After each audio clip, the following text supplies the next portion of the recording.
J'ai fait une petite liste de plats que vous pouvez demander au restaurant lors d'un voyage au Portugal, et notamment à Lisbonne. Tout d'abord, vous avez le, la morue, qui se dit en portugais bacalhau, qui peut être servi de différentes manières, cuisiné de différentes manières. Vous avez de la morue au four, et vous avez, par exemple ici, et vous avez les fameux incras de morue. Ensuite, vous avez les sardines grillées, qui est un plat bien traditionnel et bien populaire. En portugais, ça se dit sardinhas assadas, donc sardines grillées, qui sont en général servies avec des pommes de terre, quelquefois des frites et de la salade. Le caldo verde, donc c'est un potage, une soupe à base de choux, de pommes de terre et de chorizo. Il y a toujours une tranche de chorizo pour donner du goût. Le frango piripiri. Alors piripiri, c'est le piment.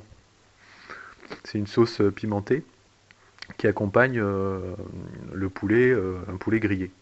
Donc pareil, comme souvent, le plat est servi avec des pommes de terre, avec des frites, de la salade.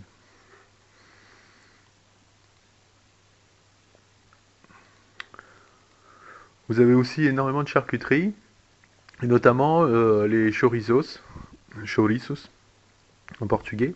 Et une manière originale de le présenter, ce plat-là, de le proposer, c'est dans ces plats où on place de l'alcool à l'intérieur du plat, et on le fait brûler, et on brûle comme ça, on cuit, on brûle les saucisses, les chorizos, et ensuite vous voyez, ils sont prédécoupés, et ils sont servis sous forme de tapas par exemple. Alors au Portugal, on trouve aussi le porco preto, qui est, euh, qui est un jambon très réputé, qu'on trouve aussi, c'est le même type de porc qu'on trouve en Espagne. C'est la même race qui est élevée en Espagne. Au Portugal, elle est élevée dans la région de l'Alentejo. Donc c'est des porcs qui sont élevés quasiment à l'état sauvage. euh, et qui donne donc un jambon particulier, qui est assez cher d'ailleurs.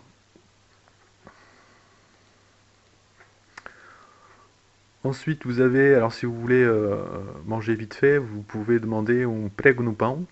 C'est un sandwich avec de la viande bovine.